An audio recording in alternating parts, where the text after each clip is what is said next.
झारखंड का जामताड़ा जिला।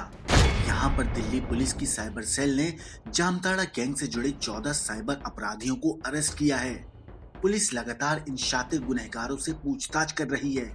पूछताछ के बाद पुलिस ने कई हैरान करने वाले खुलासे किए हैं। इस बारे में जानकारी देते हुए दिल्ली पुलिस साइबर सेल के डीसीपी अनीश रॉय ने कहा कि साइबर प्रहार पार्ट 2 में हमने साइबर क्राइम के हॉटस्पॉट जामताड़ा बेल्ट को निशाना बनाया है। इस गैंग ने अब तक देश के 27 राज्यों में 1624 लोगों को अपनी ठगी का शिकार बनाया है। इन 6224 लोगों से 30 करोड़ से ज्यादा की ठगी इस गिरोह ने की है। पुलिस के मुताबिक जामताड़ा गैंग अब तक देश में सबसे ज्यादा लोगों से साइबर ठगी करने वाला गिरोह भी है। ये गिरोह UPI payment, KYC, barcode, bank के फर्जी ऐप और साइट्स बनाकर लोगों के अकाउंट पर हाथ साफ करता था। हैरानी की बात यह है कि ये गिरोह बारकोड के जरिए भी लोगों को मैसेज भेजता था और जैसे ही लोग इस बारकोड को स्कैन करते थे, उनके बैंक अकाउंट से पैसे साफ हो जाते थे। यही वजह है कि दिल्ली पुलिस ने ट्वीट करते हुए इस बात की जानकारी लोगों को दी थी कि अगर कोई आपके पास अनजान लिंक भेजे या यूपीआई आईडी या केवाईसी आईडी मांगे या फिर बारकोड भेजे तो उसको बिल्कुल नहीं करना है। ये इन साइबर लुटेरों की चाल हो सकती है।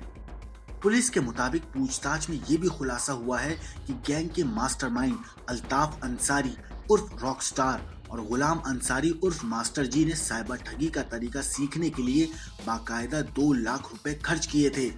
गैंग के इन दोनों मास्टरमाइंड्स ने जामताड़ा के टॉप मोस्ट साइबर ठग के बाकायदा जालसाजी की ट्रेनिंग हासिल की है।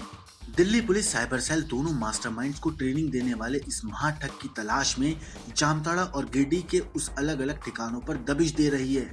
पुलिस के मुताबिक ये गिरोह नकली वेबसाइट और यूपीआई के जरिए पेमेंट लेता था। इस गिरोह को नकली वेबसाइट बनाने में महारत हासिल है। ये लोगों को जाल में फंसाने के लिए नकली वेबसाइट बनाकर उसके जरिए लोगों को थोक में सैकड़ों संदेश भेजते थे और जैसे ही शिकार इनके जाल में फंस जाता था, उससे ये यूपीआई भुगतान के जरिए पेमेंट मांगते थे। केवाईसी के नाम पर ये गिरोह ज्यादा ठगी करता था। पहले ये ठग लोगों को लगातार फोन कर उनकी बैंक डिटेल मांगते थे, लेकिन अब ये भी मॉडर्न हो चुके हैं और ठगने के नए नए तरीके अपना रहे हैं। ब्यूरो रिपोर्ट, क्राइम तक।